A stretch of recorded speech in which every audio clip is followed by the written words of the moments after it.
Peter? I have over the years. I've done that.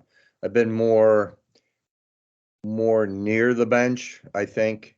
Yeah. The way some of the rinks are set up, it's open to the back. It's very easy to kind of slide in, slide out kind of thing. Yeah. But yeah, I mean it's a bit of a slippery slope because I'm working with a youth organization now, and my feeling is you were chosen as a coach of the team by the organization because they have confidence in you and you can do this. I'll like you're saying, I'll suggest certain things, but I'm not going to micromanage what you do. Otherwise, it shows a lack of confidence. And part of this too is I really want you guys to grow as coaches. Yeah. So that's kind of the approach I take. One thing I will say is, I don't know, maybe it's a couple weeks ago now, you had clipped out some things, and we had talked about the coach that essentially directs everything from the bench, yelling, this player here, forecheck, go get it, this and that. Yeah. And I sent that to my organization.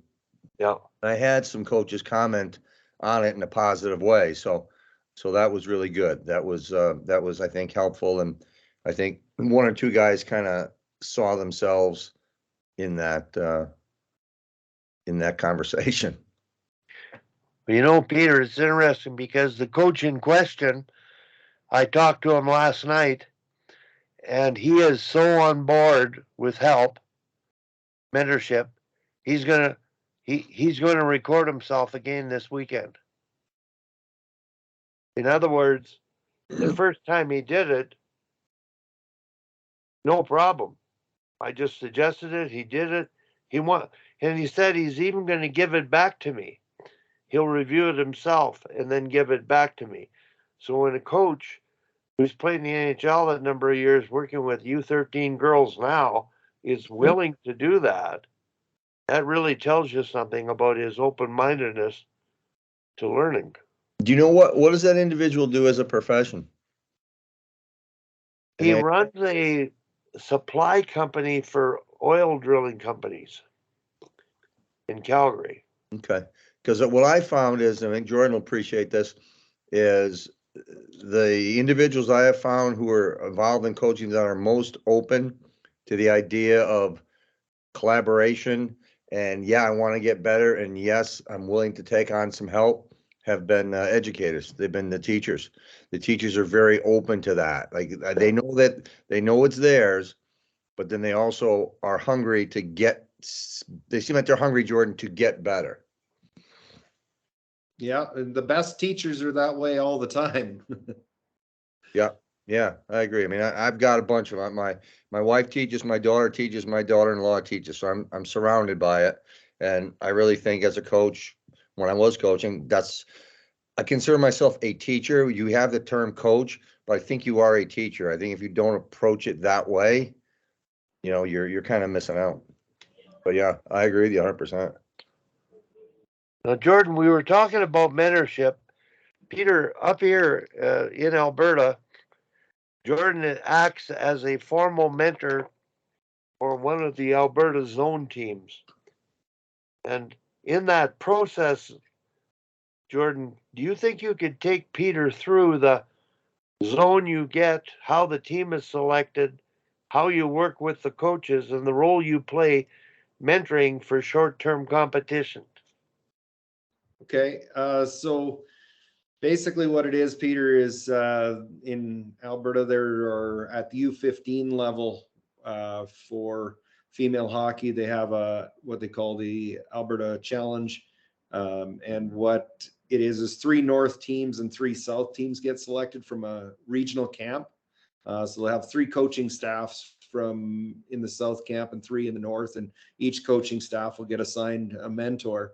I've been fortunate enough to go through that process several times, and I really enjoy it in that I find I learn as much as they do because I approach it that way. But I think the biggest thing that goes through it is, as you're sitting through watching the camp and that with the staff, is getting them to think about realistically, what are you looking to build? You're not building a team that you're going to be coaching for 7 months. You're building a team that you'll have for a weekend. So that has them really drilling down into the real important pieces are those intangible pieces that the kids bring, as well as looking for character pieces along the way. And that then establishing the short-term competition piece is always interesting. You try and get the staff communicating as best as they can together, because these are typically 3 people that have never worked together before. And so it's stressing communication and getting on the same side philosophically of what they're looking for. And when you get to the point where they understand that it's just about providing the players an opportunity to play and develop and have a positive experience and forget about the outcome, it usually goes better.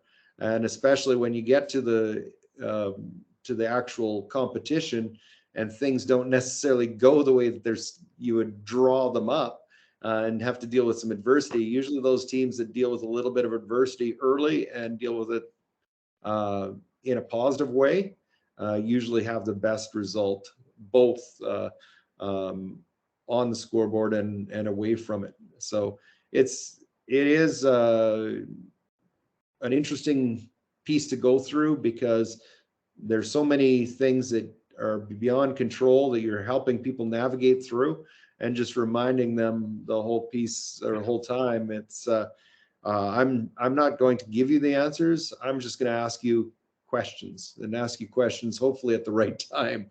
and so it's always been a great learning piece for me, and just the same as I want the players all to have a developmental opportunity and great experience, I want that coaching staff to have the same thing, that they come away from it having learned something, probably having worked harder than they've ever worked before in many ways, and they come out exhausted because they've had to think about a lot of things, not just because it is a bit of a time gauntlet too that they're running through. Yeah, I think that's great. I mean, I think one of the awesome advantages is your area has that set up, as that's something that's normally happens. I'm working with a local youth organization, a town organization. I mean, nice, like good kids. I mean, historically in the last 30 years, I think 2 kids have gone on to play Division I NCAA hockey, and 1 Division II, and then 2 Division III. So it's primarily just a recreational type of a league. But I came on board they use the term coaching director, and I told them at the parent meetings, I don't particularly like that term, because I'm not here to direct you to do anything. I'm here to offer the experience that I have and answer questions and try to help everyone have the best experience that they could have. So it's kind of a new approach. The individual that I replaced was someone that was constantly at every practice, at every game, but more lurking than actually, I think, being there to be, people were receptive. You know, I want to go in. I want to go in there and have them say, "Oh, he's here," not "Oh, he's here."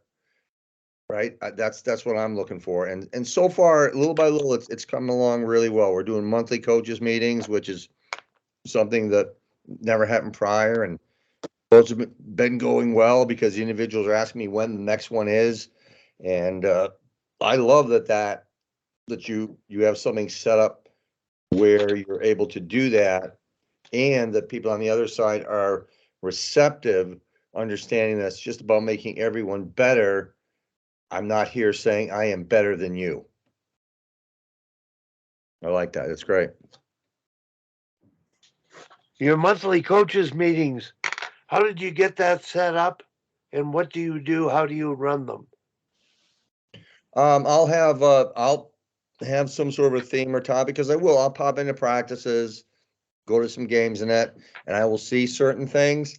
And then what I'll do is I'll make that on my agenda that I send out to the coaches and then ask them if there's anything they want to put on the agenda.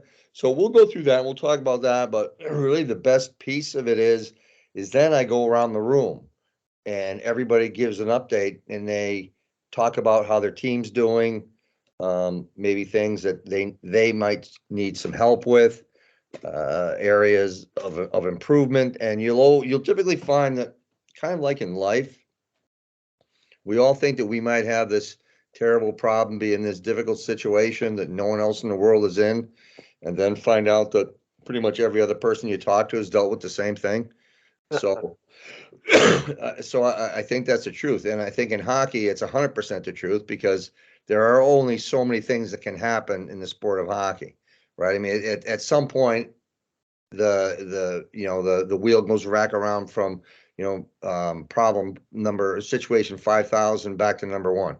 So everyone has dealt with those problems before, and they begin to talk about it and be much more open and a lot less defensive and more collaborative. So it's a lot of interaction with them. I never sit there and dictate.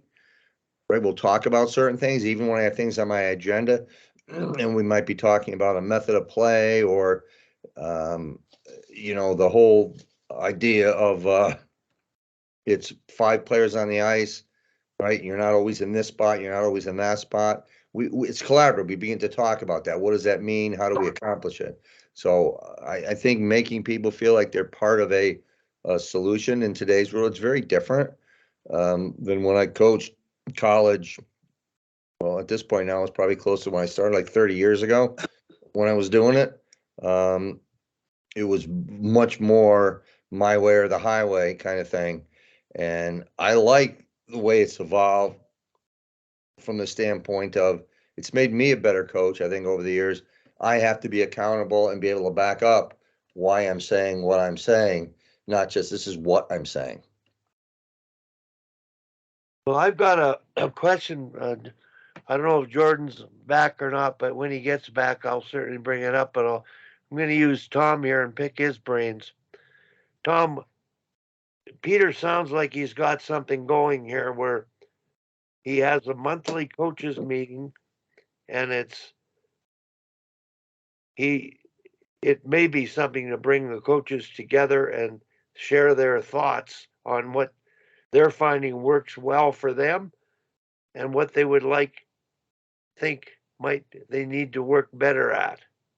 Yeah. Also, Wally, too, it's also an opportunity then for to say, like, what do you need from the organization? And it might be something like, hey, it would be great if we could get some coaches boards. It could be anything like that. Just that they have a voice and someone is there willing to listen to what they're saying and share it and try to help them move forward in ways that whatever they need, really. Yeah. No, it's interesting. You mentioned the coaches boards. I bought one for every team, magnetic board, and um, I'm sort of floundering here trying to figure out how to work with 3 age groups, 3 different sets of coaches. I don't know if you were on, but we got through a critical issue here with Jordan and Tom. Jordan Yes, yes, yeah, I heard that, and that's very different than the way it works over here. Yeah. That's it's very different. I can understand the frustration because it's different. And with us, and at least in like the youth organization, Yeah. Reckitt, the way it works is you can play up, we'll say. I'm guessing that's time. Is that the case? Like if he takes a player from your team, is it a lateral move for that player, or are they quote unquote playing up a level? We're U15, he's U18. Okay, so they're playing up a level. So here, if you play more than 8 games up a level, you can't go back down. So Yeah. that's one thing. And then the other thing is there's no actual rule. It's kind of a gentleman's agreement. So let's say I'm down a defenseman. So I call you up, Tom, and hey, Tom, this is my situation. I'm playing a really, really strong team this weekend, and I could really use some help. And you may say, well, I'm in a similar situation. I need everybody this weekend. If I was playing a weaker team, I might be able to let the player go. And I would understand that as a coach. And that would be the end of it. That's It used to be, like, this is my 7th year in girls hockey Calgary. I've been gone for 4 when I was coaching college. But that's why the way it used to be is you didn't take someone if if the team needed them. But now I guess it's if they ask, you have to let them go. And she played 1 game for him before and was his best D. She got a goal and an assist. She hasn't got a goal for our team yet. Oh, she maybe should be playing at that level. But they don't allow underages up, which I agree with. I'm working with an association with 8 teams. That's it. Elite, they're called. And the idea of the philosophy is we're here to develop the best players to go up the ladder to be the best they can be. So one of the quandaries we've had here is they just drafted their affiliates last night. Tom drafted his from the U13 team below them.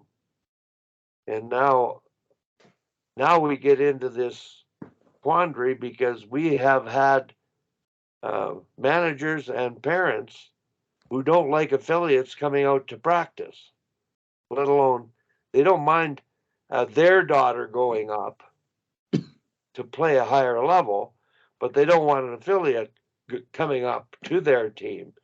They'd rather have them play shorthanded, and so it's like you can't win for losing.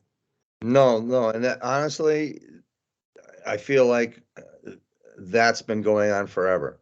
That whole that it's difficult because it shows a lack of ability to buy into a real team atmosphere, right? Because if you're really buying into a team atmosphere, does this help us? If it helps us, let's do it. Let's go. And if it's good for this individual, that's great too.